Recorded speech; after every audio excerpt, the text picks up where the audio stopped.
Thanks for joining in. Even more book talk. I'm Evelyn Moore.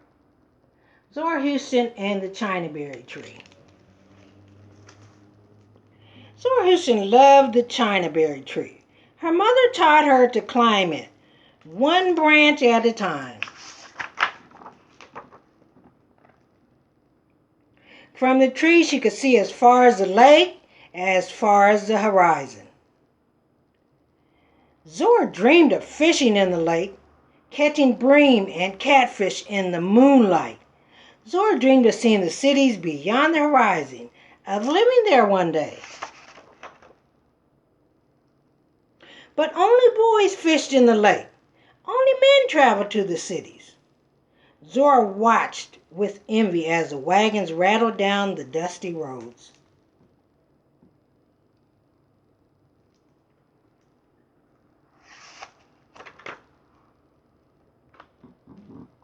Her father told her to wear a dress, to leave tree climbing to wild boys, who had no better way to spend their time.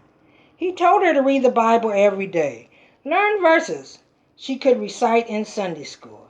He warned her about girls who didn't obey their fathers, girls who didn't grow up to be young ladies.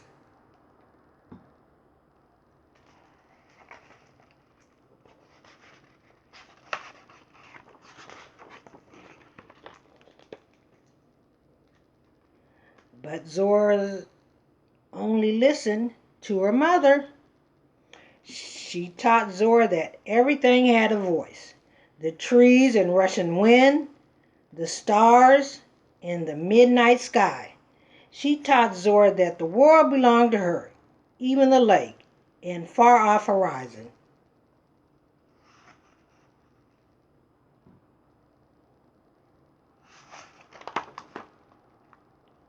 So Zora went everywhere. She walked into the town store and watched while the man played checkers.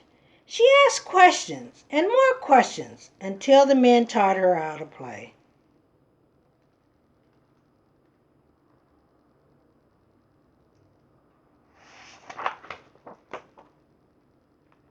She followed boys to the edge of campfires, listened while their fathers sang about John Henry, a man so strong he swung a 9-pound hammer from dawn till dusk. She learned about Death, the great square-toed one who lived in the West. Death sat on a platform made of palm leaves and ruled with a sword in his hand. Zora learned about Africa, the place where she and her people came from. In Africa, they had been kings and queens, builders of cities that stood for thousands of years. They worshipped gods who ruled the sky, the mountains and rivers, the stormy seas.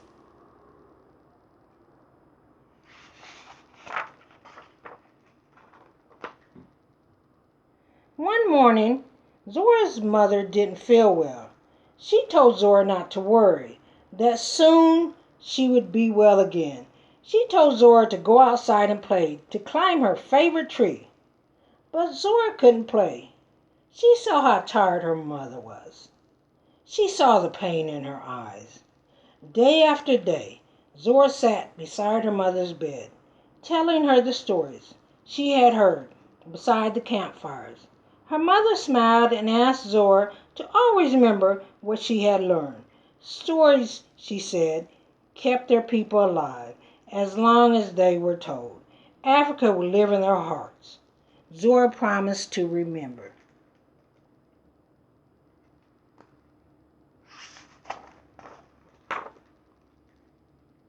Zora's mother slowly got worse. Men and women came to sit up with her through the long, hot nights. The town doctor came. He gave her pills and shook his head, walked sadly away. Even the root doctor tried his magic. He rubbed snake oil and mustard salve on her face. He burned a tall white candle beside her bed, but nothing worked. Zora was sitting in the parlor when her father told her she would not see her mother again.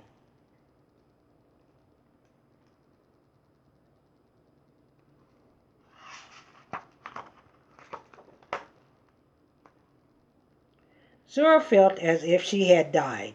She watched while the old people stopped the clocks, put sheets on the mirror. She watched while the women cried and the men stared at their Sunday shoes. But then she could sit still no more.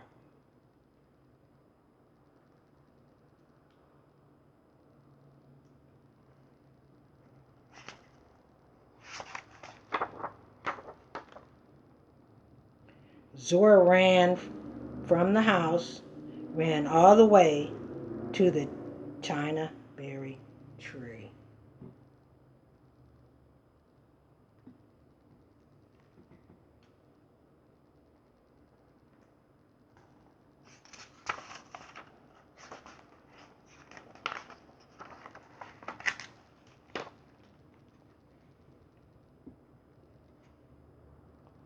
She climbed the first branch and the next, climbed almost to the top.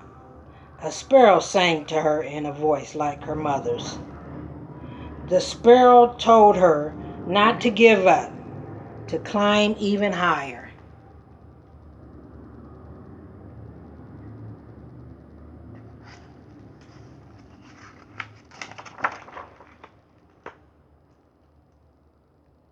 From the top of the tree, Zora saw again the world her mother had given her.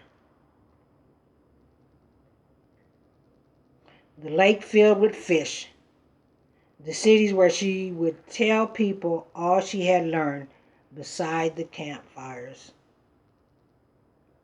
Zora promised her mother that she would never stop climbing, would always reach for the newborn sky, always jump at the morning sun.